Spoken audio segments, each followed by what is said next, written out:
Boa noite, igreja. Eu os cumprimento com a paz do Senhor Jesus Cristo. E o desejo do meu coração é que essa mensagem chegue no seu lar, encontre o seu lar com paz, encontre o seu lar com harmonia.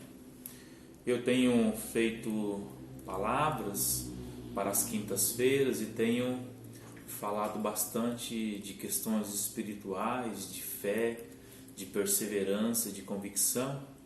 E nessa noite eu quero falar de harmonia no lar, ou seja, os nossos relacionamentos, pessoais, como lidar com os nossos relacionamentos dentro de casa, uns com os outros. Eu então quero ler com a igreja o texto da carta do apóstolo Paulo aos Efésios, capítulo 4, versículo 32, que diz assim: sejam bondosos e compassivos uns para com os outros, perdoando-vos mutuamente, assim como Deus perdoou vocês em Cristo. Então, nós estamos agora nesse tempo de pandemia e muitos pais estão trabalhando em casa. Além disso, as crianças, os adolescentes, os jovens também estão em casas, porque nas suas casas, por causa das faculdades, dos colégios que estão fechados. Bom, naquela nossa rotina normal, todo mundo saía para trabalhar, os filhos para estudar. Agora não, agora todos estão em casa. A maioria das casas cristãs tem as suas famílias ali, todos reunidos. Não deveria, mas surgem algumas discussões, alguns desentendimentos entre os irmãos, entre filhos e pais. Muitas vezes agora os filhos e o esposo em casa, desarrumando toda a casa, a esposa um pouco nervosa, porque aquilo quebrou toda a rotina. Então, famílias cristãs em quarentena é problema à vista. Então, o que fazer com isso? Como lidar com esses relacionamentos dentro dos nossos lares? Esse capítulo 4 de Efésios, Paulo está falando de uma nova maneira que os cristãos, a igreja, deve viver. Versículos 22 e 24, Paulo diz assim: quanto à antiga maneira de viver, vocês foram ensinados a despir-se do velho homem, que se corrompe por desejos enganosos, e serem renovados no modo de pensar, e revestir-vos do novo homem, criado para ser semelhante a Deus em justiça e em santidade. Então Paulo está falando que nós cristãos temos uma nova maneira de viver. E nesse versículo 32 de Efésios 4, Paulo diz como isso deve ser feito na prática. Então ele diz: sede bondosos, compassivos uns para com os outros, perdoando-vos mutuamente, assim como Deus perdoou vocês em Cristo Jesus. Então, a nossa vida diária deve ser uma vida de bondade, de compassividade, uma vida onde nós perdoamos o nosso outro, o filho, a filha, enfim, o esposo, a esposa, porque Deus fez isso conosco, Deus também nos perdoou.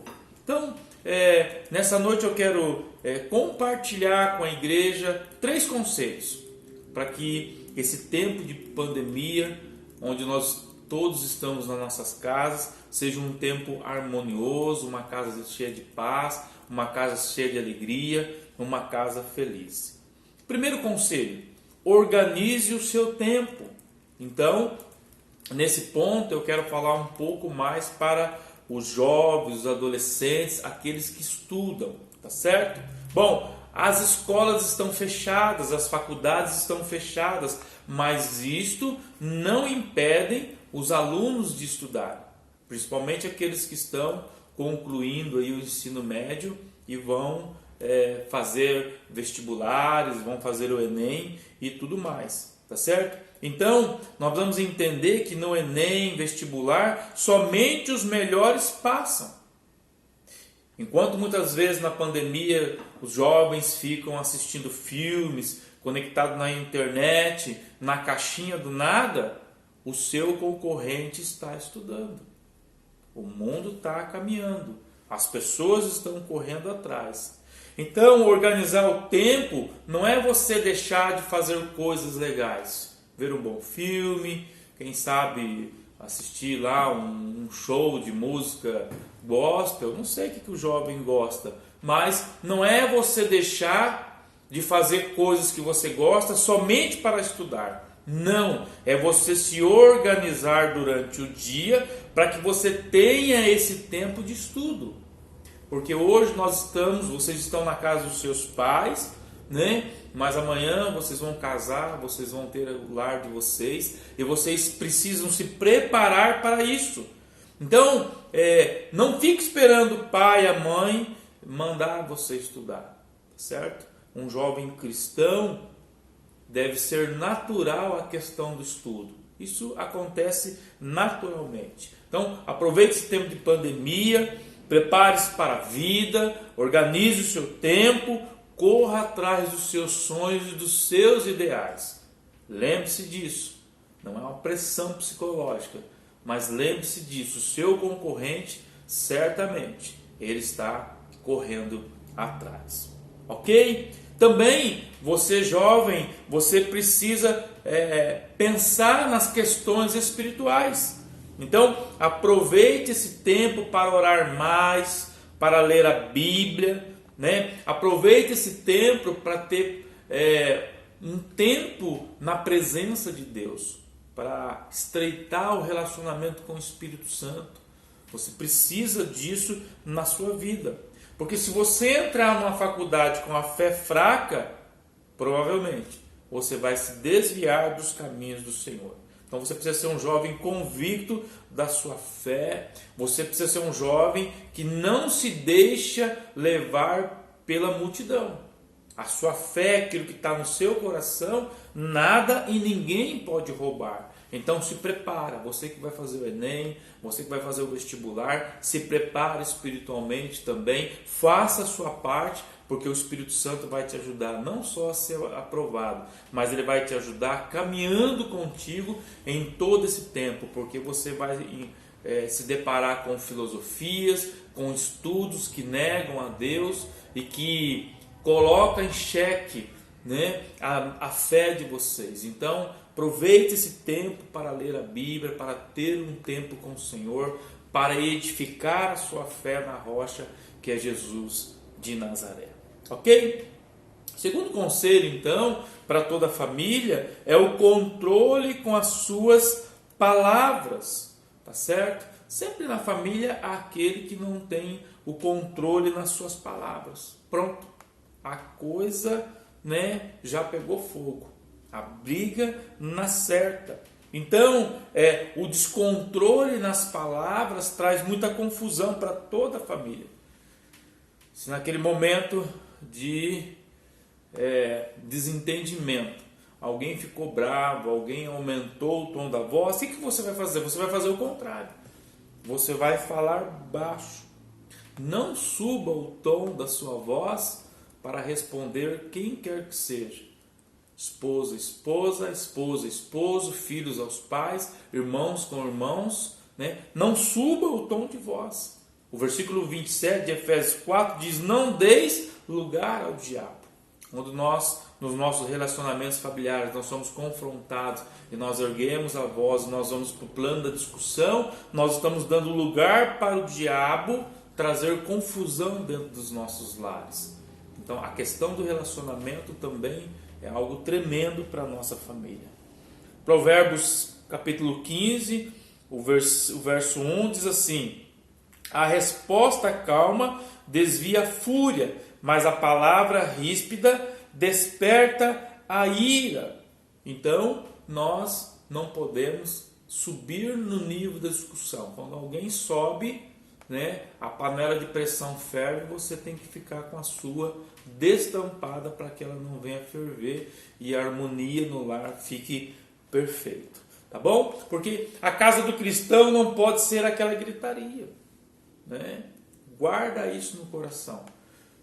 Um cristão cheio de Espírito Santo, ele fala baixo.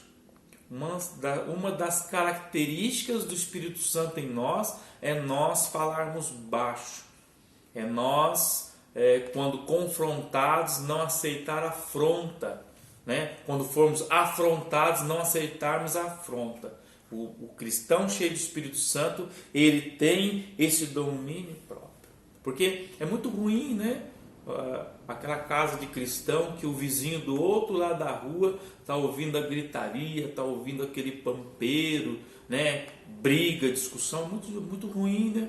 Muito ruim quando a gente mora num edifício, você está entrando no seu bloco e lá no térreo você está ouvindo a família de cristão no último andar brigando, aquela discussão e tudo mais. Então a gente não pode partir para isso aí, a gente precisa ter esse domínio aí em nome de Jesus, ok? Então também Efésios 4, versículo 29 diz assim: não saia da vossa boca nenhuma palavra torpe, sim, unicamente a que for boa para edificação, conforme a necessidade, e assim transmita a graça aos que ouvem. Então, né, controle as suas palavras, filho, controle as suas palavras, pais, para que os lares da igreja, filhos da luz, sejam lares harmoniosos, cheios de paz, lares cheios de alegria, em nome de Jesus. Amém? Terceiro e último conselho: não prometa aquilo que você não vai cumprir, tá certo? Então, pensando no plano espiritual, não prometa para Deus aquilo que você não vai cumprir, né? Porque as promessas não cumpridas, elas frustram a nossa vida espiritual, o nosso relacionamento com Deus. Então não prometa que na pandemia você vai orar mais, você vai jejuar mais, você vai ler mais a Bíblia. Deixe que isso aconteça gradativamente. Tá? Então, conforme hoje você lê 2 capítulos, amanhã você lê 3, depois amanhã 4. A coisa acontece naturalmente. Então, não prometa algo para Deus que você não vai cumprir.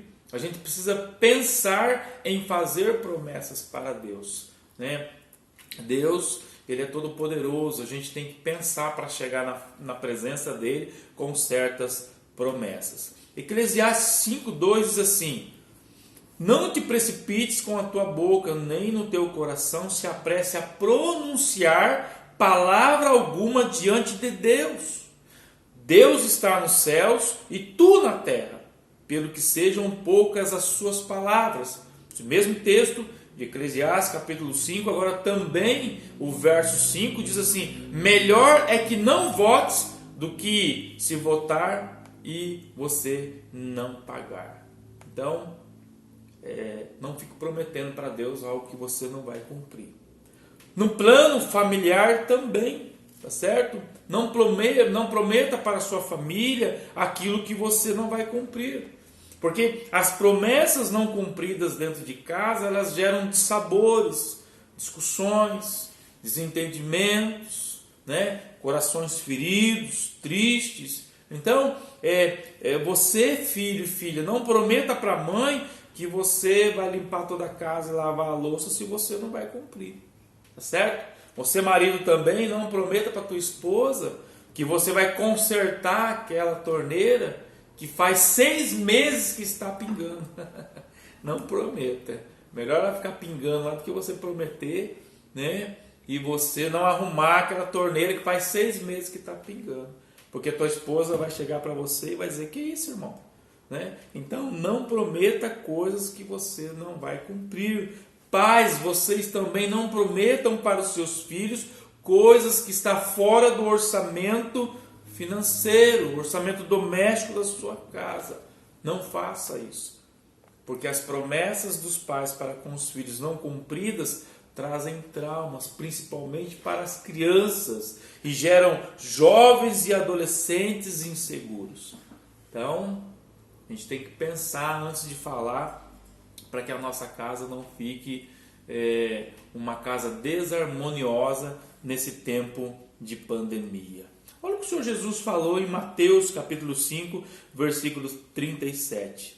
Não seja, porém, a tua palavra sim, sim e não, não. O que passar disso vem do maligno. Então, que sejam poucas as nossas palavras para Deus e para a nossa família, em nome de Jesus. Amém? É claro que nós poderíamos estender a palavra com outros conselhos, mas eu não queria e não quero que esse vídeo fique muito longo. Então, eu encerro por aqui com esses 3 conselhos. Mas se você, na sua casa, tem vivido problemas dos quais eu não falei aqui, o que eu aconselho como pastor? Senta com a sua família em volta à mesa, coloque os problemas que estão acontecendo e você então, pai, direcione ali esse momento de perdão, esse momento de oração, esse momento de reconciliação, para que a sua casa seja uma bênção. Amém? Então, texto que nós lemos no início, Efésios 4:32, dentro do seu lar sejam bondosos e compassivos uns para com os outros, perdoando-se mutuamente, assim como Deus perdoou vocês em Cristo Jesus. Se precisa haver perdão na tua casa, não deixe para amanhã. Senta hoje mesmo à noite, e converse com a sua família, com o seu filho, com a sua filha, esposo, esposa, para que o lar então fique um lar harmonioso nesse tempo. Daqui uns dias nós vamos voltar tudo ao normal, aquela correria para lá e para cá. Então, esse tempo junto ele diminui, e isso então, nesse sentido, é favorável para que as nossas casas, os nossos lares não sejam lares onde haja desarmonia. Ok? Amém? Eu quero orar então por você que está me vendo através desse vídeo, e me ouvindo. Eu quero orar pedindo a bênção de Deus sobre a sua casa e sobre a sua família. Vamos orar em nome de Jesus.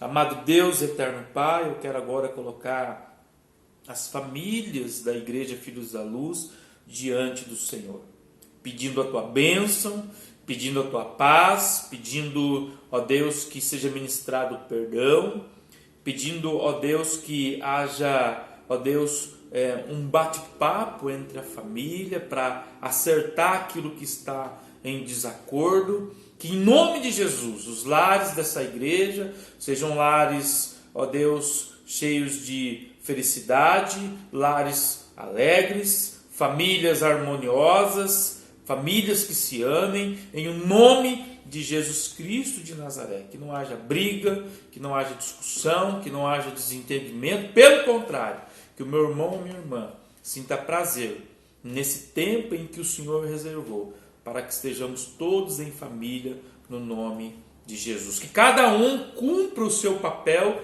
dentro da casa, nesse tempo, ajudando a mãe, principalmente as mães que têm todos os afazeres repetidamente, todos os dias, que nós, maridos, que os filhos, ó Deus, ajudem, ó Deus, as mães, as esposas, ali na condução do lar, no nome de Jesus Cristo de Nazaré. Que a bênção do Senhor esteja sobre as famílias da Igreja Filhos da Luz. Que a bênção do Senhor esteja sobre as famílias que ouvirem essa palavra. E que o teu nome continue sendo glorificado, adorado e exaltado no meio do teu povo, no nome de Jesus. Que Deus abençoe a sua casa, que Deus abençoe a sua vida, que Deus abençoe a sua família.